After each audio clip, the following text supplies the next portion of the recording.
Assalamualaikum warahmatullahi wabarakatuh. Saya Oki Setiana Dewi. Saya akan membawa Anda semua untuk menjejaki sejarah penyebaran Islam di negara-negara terkemuka, mulai dari turunnya wahyu pertama kepada Rasulullah SAW hingga munculnya kerajaan-kerajaan Islam. Teruskan menonton Into Jannah dan jawab soalan dari saya di akhir program dan menangi package umrah dari Andalusia Travels and Tours. Masihkah ada ruang untukku di tempatmu yang luas? Ku tahu aku banyak dosaku. Masihkah ada lagi belas? Allahumma inni as'alukal jannah.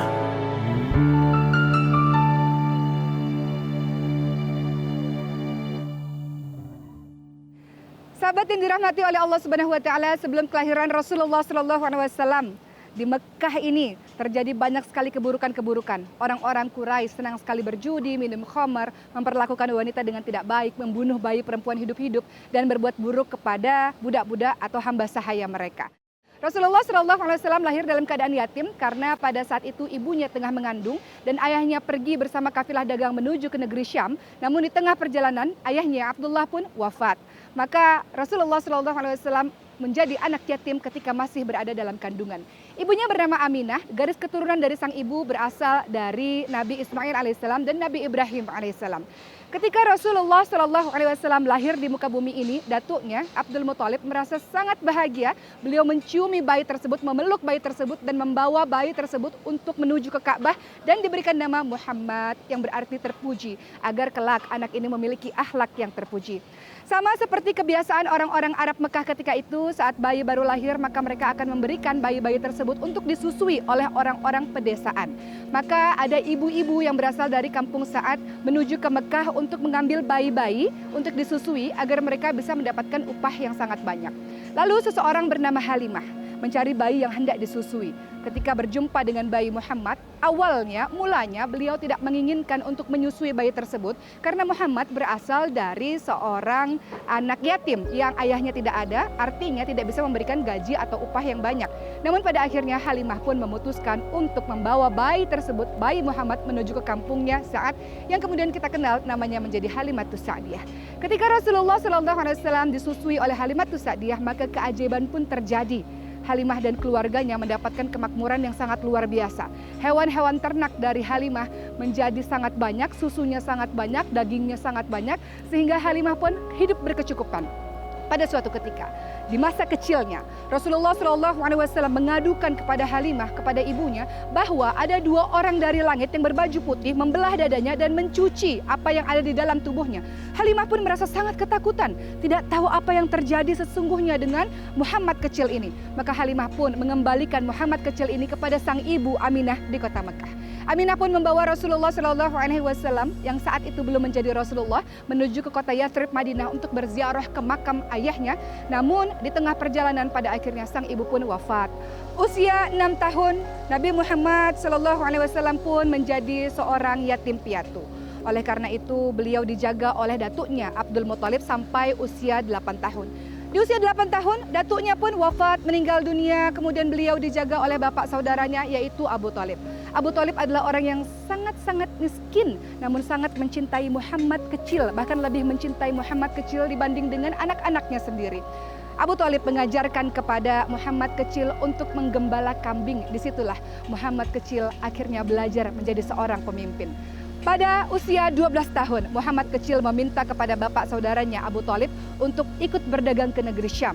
Maka Abu Thalib pun membawa anak tersebut untuk pergi ke negeri Syam. Namun di tengah perjalanan ada seorang pendeta yang bernama Buhairah yang melihat tanda-tanda kenabian dari anak berusia 12 tahun ini. Buhairah pun kemudian menjemput makan Abu Thalib dan kafilah dagang lainnya dan mengatakan, engkau harus menjaga anak ini baik-baik karena aku melihat ada awan yang senantiasa menjaga dirinya dan aku melihat ada tanda-tanda kenabian dari dirinya. Kalau kau tak menjaga anak ini dengan baik maka dia akan dibunuh. Sejak hari itu Abu Thalib betul-betul menjaga Nabi Muhammad SAW dan mendukung perjuangan dakwah Rasulullah SAW.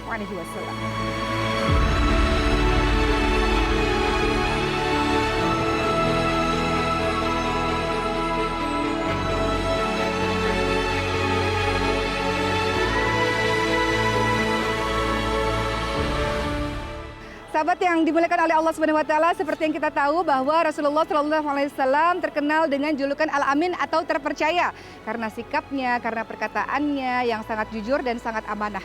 Kabar ini pun terdengar oleh saudagar yang kaya raya, janda yang mulia, yaitu Khadijah binti Khuwailid radhiyallahu anha, yang tertarik untuk mengajak Rasulullah Shallallahu alaihi wasallam untuk bekerja dengannya.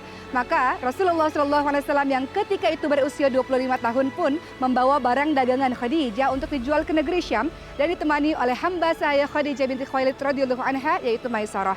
Di tengah perjalanan, Maisarah merasa kagum melihat akhlak Rasulullah Shallallahu alaihi wasallam dan perdagangan mereka pun mendapatkan keuntungan yang berlipat-lipat. Maisarah pun memberitahukan mengenai akhlak Rasulullah Shallallahu alaihi wasallam kepada Khadijah binti Khuwailid radhiyallahu anha. Dan Khadijah merasa jatuh hati kepada Rasulullah Shallallahu alaihi wasallam. Beliau menyampaikan rasa senangnya kepada Rasulullah Shallallahu alaihi wasallam kepada Nafisah, dan Nafisah menyampaikan kepada Rasulullah Shallallahu alaihi wasallam.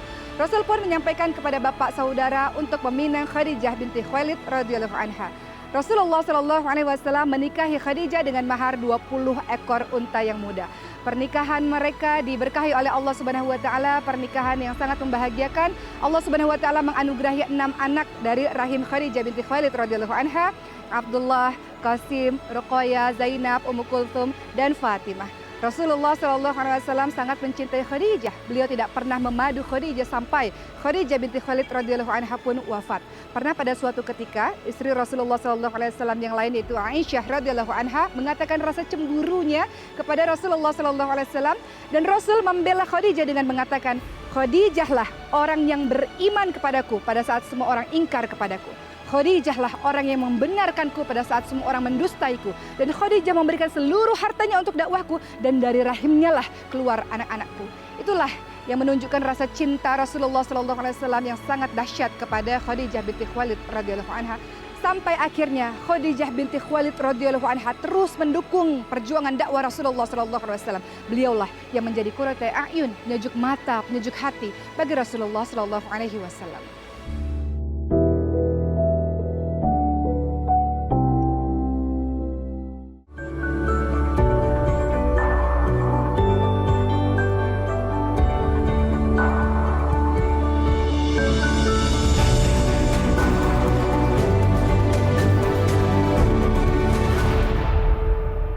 Sahabat yang saya sayangi, alhamdulillahirrabbilalamin, setelah hampir 1 jam mendaki Jabal Nur, sampai juga saya di Gua Hira. Sahabat sekalian, di tempat inilah Rasulullah SAW menyendiri, berdua-duaan dengan Allah Subhanahu wa taala, menghindari diri dari kebatilan orang-orang kafir Quraisy ketika itu, serta merenung akan perilaku-perilaku dari orang-orang kafir Quraisy. Di tempat inilah Rasulullah SAW di usianya yang ke-40 tahun mendapatkan wahyu pertama. Pada saat itu malaikat Jibril mendatangi Rasulullah SAW yang sedang berdiam diri di Gua Hira, dan kemudian mengatakan, "Iqra, bacalah." Kemudian Muhammad bin Abdullah mengatakan, "Aku tidak bisa membaca." Lalu malaikat Jibril mengatakan, "Iqra, bacalah." "Aku tidak bisa membaca." Sampai akhirnya, "Iqra, bacalah." Kemudian malaikat Jibril pun menyampaikan wahyu dari Allah Subhanahu wa taala berupa surah Al-Alaq ayat 1 sampai 5. A'udzubillahi minasyaitonir rajim. Iqra bismi rabbikal ladzi khalaq, khalaqal insana min 'alaq. Iqra wa rabbukal akram alladzi 'allama bil qalam 'allamal insana ma lam ya'lam. Bacalah dengan nama Tuhanmu, baca dengan nama Tuhanmu yang telah menciptakanmu dari segumpal darah. Baca dengan nama Tuhanmu yang maha mulia, yang mengajarkanmu dengan pena, mengajarkan apa-apa yang tidak engkau ketahui.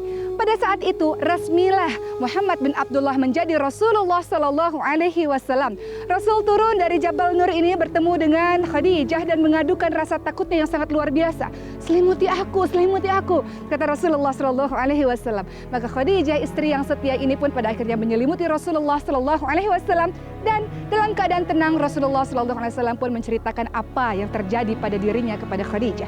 Maka Khadijah mengatakan, "Wahai suamiku, Allah tidak akan pernah menghinakan engkau. Engkau adalah orang yang baik, suamiku. Engkau senantiasa menyambung tali silaturahim, engkau senantiasa membantu orang-orang yang susah, engkau senantiasa memuliakan tamu, maka Allah tidak akan pernah mensia-siakan engkau." Maka Khadijah pun membawa Rasulullah Sallallahu Alaihi Wasallam menuju ke saudaranya, yaitu Waraqah bin Naufal, dan Waraqah bin Naufal pun mengatakan, "Seandainya aku masih hidup, aku pasti akan membelamu, aku akan pasti menolongmu sekuat tenagaku." engkau kelak akan diusir oleh orang-orang di Mekah ini. Rasul bertanya, apakah aku nanti akan diusir? Maka Waraqah bin Nawfal pun mengatakan, tidak ada seorang pun yang membawa kebenaran kecuali mereka pasti akan diperangi. Sejak itulah Rasulullah SAW perlahan-lahan mulai berdakwah, mengajak orang lain menuju kepada Allah Subhanahu wa taala, yang kemudian kita kenal dengan dakwah secara sembunyi-sembunyi selama 3 tahun, dilanjutkan dengan dakwah secara terang-terangan.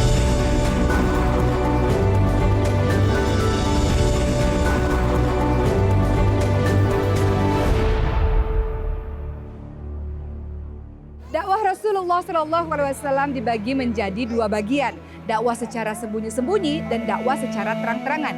Dakwah secara sembunyi-sembunyi dilakukan selama 3 tahun. Pada saat itu Rasulullah SAW berdakwah dengan keluarga terdekatnya dan juga sahabat terdekatnya. Dari kalangan wanita, yang pertama kali masuk Islam adalah Khadijah binti Khuwailid radhiyallahu anha. Dari kalangan anak laki-laki adalah Ali bin Abi Thalib radhiyallahu anhu. Kemudian ada anak angkatnya Zaid bin Harithah radhiyallahu anhu, pengasuhnya Ummu Aiman, dan juga sahabat yang sangat-sangat dicintainya, yaitu Abu Bakar As-Siddiq radhiyallahu anhu. Mereka semua belajar Islam melalui Rasulullah SAW di rumah salah seorang sahabat Nabi, yaitu Arqam bin Abil Arqam, yang rumahnya berdekatan dengan Bukit Sofa. Disinilah Rasulullah dengan sangat tenang menyampaikan ajaran agama Islam, sehingga mereka saling tolong-menolong untuk menyebarkannya kepada sahabat-sahabat lainnya.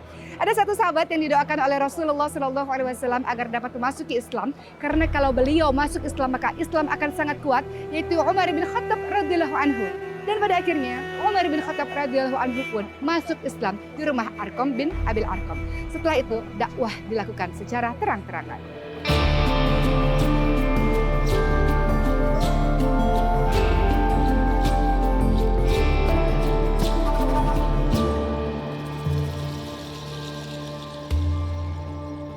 Dakwah secara terang-terangan yang dilakukan oleh Rasulullah SAW bermula di Bukit Sofa yang saat ini terletak di dalam Masjidil Haram. Di Bukit Sofa itulah Rasulullah SAW memanggil penduduk Mekah.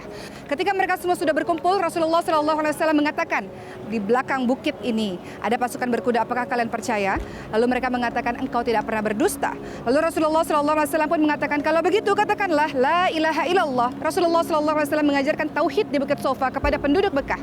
Lalu salah seorang dari mereka bernama Abu Lahab mengatakan, celaka engkau wahai Muhammad, engkau kumpulkan kami di tempat ini hanya untuk mengatakan hal yang demikian. Orang-orang kafir Quraisy pun mulai berpikir bagaimana caranya agar Muhammad menghentikan perbuatan tersebut, menghentikan ajaran agamanya.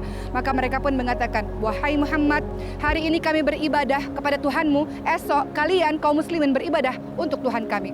Maka turunlah surah Al-Kafirun yang mengatakan, sekali-kali tidak akan kami pernah menyembah Tuhanmu, lakum dinukum waliyadin, untuk kalian agama kalian, untuk kami adalah agama kami. Lalu penderitaan umat muslim semakin menjadi-jadi sebab orang-orang kafir Quraisy membuat sebuah perjanjian yang berisi pemboikotan terhadap kaum muslimin. Perjanjian itu ditempel di dinding Ka'bah dan termaktub di dalamnya, siapapun yang memasuki agama Muhammad, siapapun yang berbelas kasih kepada kaum muslimin dan menyediakan tempat tinggal untuk kaum muslimin, maka akan diputuskan hubungannya dengan orang-orang kafir Quraisy. Tidak boleh mengadakan pernikahan dengan kaum muslimin dan tidak boleh memberikan makanan atau berdagang dengan kaum muslimin. Pada akhirnya pemboikotan itu terjadi selama 3 tahun dan kaum muslimin sangat menderita. Mereka sangat kelaparan sehingga mereka memakan dedaunan. Banyak di antara mereka yang jatuh sakit sampai wafat kembali kepada Allah Subhanahu wa taala. Sampai akhirnya pemboikotan itu pun berakhir ketika surat pemboikotan itu dimakan oleh anai-anai. Apakah penderitaan Rasulullah SAW selesai setelah pemboikotan itu selesai? Tidak. Rasulullah SAW terus-menerus menderita karena setelah kejadian pemboikotan ini, 2 orang yang paling dicintai dalam hidupnya wafat dan kembali kepada Allah Subhanahu wa taala.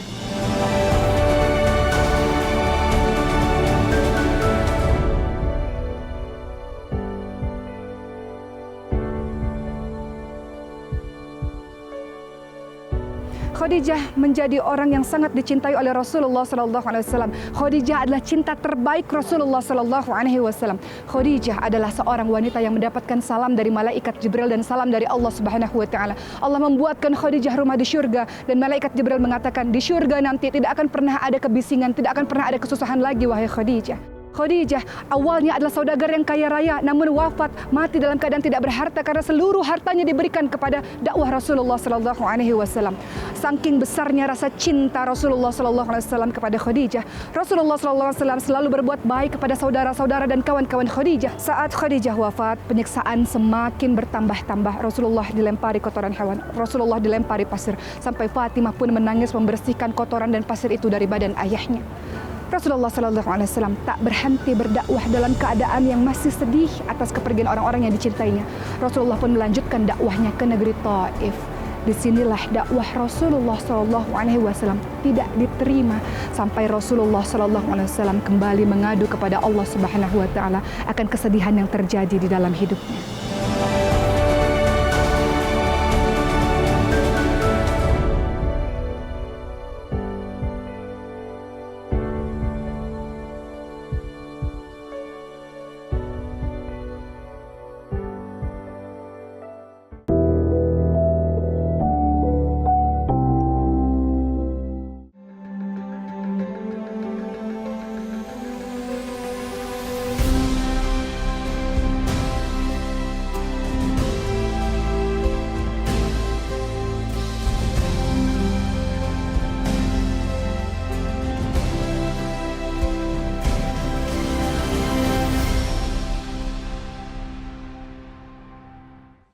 Rasulullah sallallahu alaihi wasallam memiliki bapak saudara yang bernama Abu Thalib yang menjaga dan mengasuh Rasulullah sallallahu alaihi wasallam sejak Rasulullah berusia 8 tahun sampai Rasulullah berusia 40 tahun. Pada suatu ketika Abu Thalib pun jatuh sakit dan di detik-detik wafatnya Rasulullah sallallahu alaihi wasallam datang ke rumah Abu Thalib. Di situ terlihat ada Abu Jahal yang sedang menemani Abu Thalib. Rasulullah sallallahu alaihi wasallam tidak memperdulikan keadaan Abu Jahal. Rasulullah sallallahu alaihi wasallam hanya memperdulikan bapak saudaranya. Wahai Abu Thalib, katakan kalimat la ilaha illallah. Dengan kalimat ini aku akan bisa menolongmu di hari akhir nanti. Begitu kata Rasulullah sallallahu alaihi wasallam. Lalu Abu Jahal pun mengatakan, wahai Abu Thalib, engkau jangan pernah mengatakan kalimat seperti itu. Apakah engkau membenci agama nenek moyangmu? Apakah engkau membenci agama Abdul Muthalib? Lalu lagi-lagi Rasulullah meyakinkan bapak saudaranya itu dengan mengatakan, katakan wahai Abu Thalib, katakan kalimat la ilaha illallah. Hanya dengan kalimat inilah aku bisa menolongmu. Hanya dengan kalimat inilah aku bisa membelamu di hari akhir nanti. Namun di akhir-akhir hidupnya Abu Thalib justru mengatakan, aku tetap berada dalam agama nenek moyangku.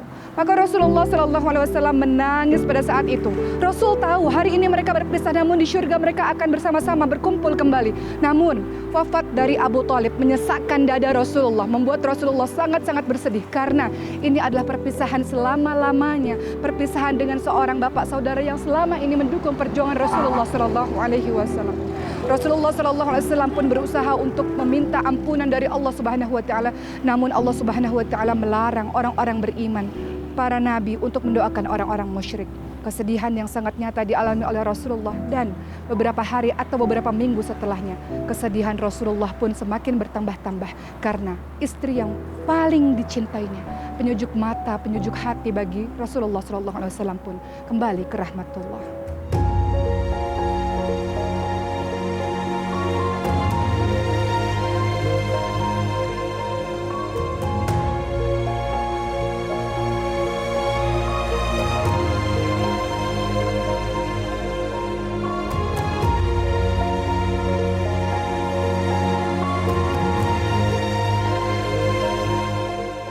Suatu hari istri Rasulullah sallallahu alaihi wasallam Aisyah radhiyallahu anha bertanya kepada suaminya, "Wahai suamiku, apakah ada hari yang lebih berat daripada peristiwa perang Uhud?" Maka Rasulullah menjawab, "Peristiwa Taif adalah berat bagiku, wahai istriku."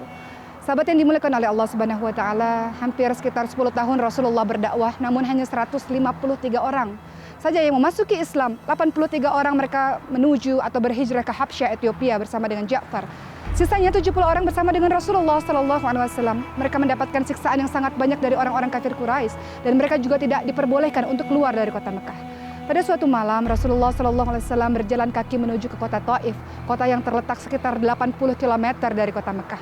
Rasulullah bertemu dengan ketua-ketua suku yang berada di Taif dan mengajak mereka kepada agama Allah Subhanahu wa taala. Namun mereka menolak ajakan itu, sahabat sekalian. Mereka justru memerintahkan kepada seluruh penduduk Taif untuk keluar dari rumah-rumah mereka. Begitu juga dengan anak-anak kecil dan melempari Rasulullah SAW dengan batu. Mereka tidak hanya sekadar melempari Rasulullah SAW dengan batu, tapi juga mereka mengejek, menghina Rasulullah SAW. Mereka mengatakan, engkau pendusta, engkau penyihir, engkau pembohong, engkau membuat kekacauan di tempat ini. Apa yang dilakukan oleh Rasulullah SAW? Rasulullah semakin lemah dari hari ke hari. 10 hari Rasulullah SAW berada di kota Taif tersebut, teman-teman sekalian. Rasulullah pergi ke sana bukan untuk apa-apa. Rasulullah pergi ke sana untuk mengajak orang-orang menuju kepada agama Allah Subhanahu wa taala. Tapi mereka berbuat seperti itu kepada Rasulullah SAW. Ketika Rasul keluar dari negeri Taif, hendak keluar, ada 2 baris pemuda yang berjaga-jaga di pintu gerbang Taif. Dan apa yang mereka lakukan? Mereka mengepalkan tangan mereka dan kemudian mereka memukul Rasulullah SAW. Rasulullah SAW terjatuh. Mereka membangkitkan Rasulullah SAW kembali dan mereka memukul lagi Rasulullah SAW dan begitu seterusnya. Sampai akhirnya Rasulullah SAW dalam keadaan yang penuh luka, penuh dengan darah keluar dari negeri Taif. Beliau kemudian melihat kota Taif tersebut. Kemudian beliau mengatakan, ya Allah, padamulah, hanya kepada Engkau wahai Allah. Aku mengadukan kelemahanku, aku mengadukan kesusahanku. Kepada siapakah diriku ini akan Engkau serahkan wahai Allah? Kepada musuhku atau kepada orang-orang yang tidak suka dengan ajaran agama ini wahai Allah? Namun kalau ini tidak merusak hubunganku denganmu ya Allah, aku akan tetap berdakwah untuk mengajarkan ajaran agama ini kepada siapapun wahai Allah. Sahabat yang dimuliakan oleh Allah Subhanahu wa taala, malaikat Jibril pun turun dan berbicara kepada Nabi Muhammad SAW. Kalau engkau mau, wahai Nabi Allah, perintahkan saja kepada malaikat penjaga gunung untuk menghancurkan orang-orang Taif tersebut. Namun apa yang diucapkan oleh Rasulullah SAW? Wahai Jibril, aku masih berharap bahwa ada anak keturunan mereka yang akan beriman kepada Allah Subhanahu wa taala. Aku masih berharap bahwa ada anak keturunan mereka yang menyembah Allah Subhanahu wa taala. Mereka berbuat demikian karena mereka tidak tahu. Mereka tidak tahu tentang ajaran agama ini. Sahabat, lihatlah betapa akhlak yang ditunjukkan oleh Rasulullah SAW. Rasulullah adalah orang yang sangat pemaaf. Kalau Rasulullah SAW tidak memaafkan penduduk Taif, maka tempat ini menjadi tempat azab, teman-teman sekalian. Namun karena Rasulullah SAW memaafkan penduduk Taif ketika itu, maka beramai-ramai orang pada akhirnya memeluk agama Allah Subhanahu wa taala. Sungguh mulia Engkau wahai Rasulullah. Mudah-mudahan kami semua bisa mengikuti akhlak yang Engkau contohkan kepada kami semua, insya Allah. Islam sampai kepada kita dengan pertumpahan darah. Islam sampai kepada kita dengan air mata yang sangat banyak. Oleh karena itu, mudah-mudahan kita bisa meneruskan perjuangan Rasulullah SAW untuk terus mengajarkan atau menyebarkan ajaran agama ini, insya Allah.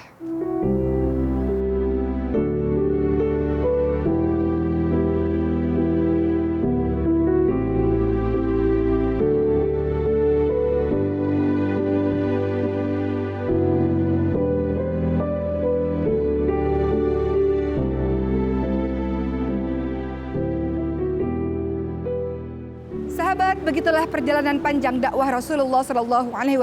Tak terhitung banyaknya air mata, penyiksaan, serta pertumpahan darah nantinya dilakukan agar Islam sampai pada kita hingga hari ini.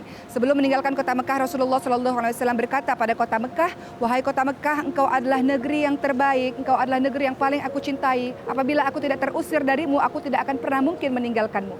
Perjalanan dakwah Rasulullah SAW kemudian dilanjutkan di kota Madinah, dan di episode selanjutnya saya akan membawa semuanya, sahabat semua, menuju ke kota Madinah. Namun sebelumnya saya memiliki soalan untuk Anda semua yang apabila Anda mampu menjawabnya maka akan mendapatkan package umrah dari Andalusia Travels and Tours. Soalannya adalah, apakah nama bukit yang menjadi tempat pertama kali Rasulullah SAW berdakwah secara terang-terangan?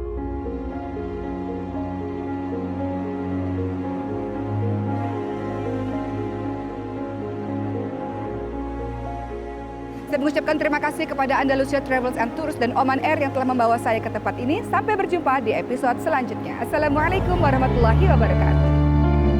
Tunjukkanlah aku jalan sebenar, agar dapat aku melangkah tenang. Sedarkanlah aku di kala lena, agar lalaiku kembali sedar.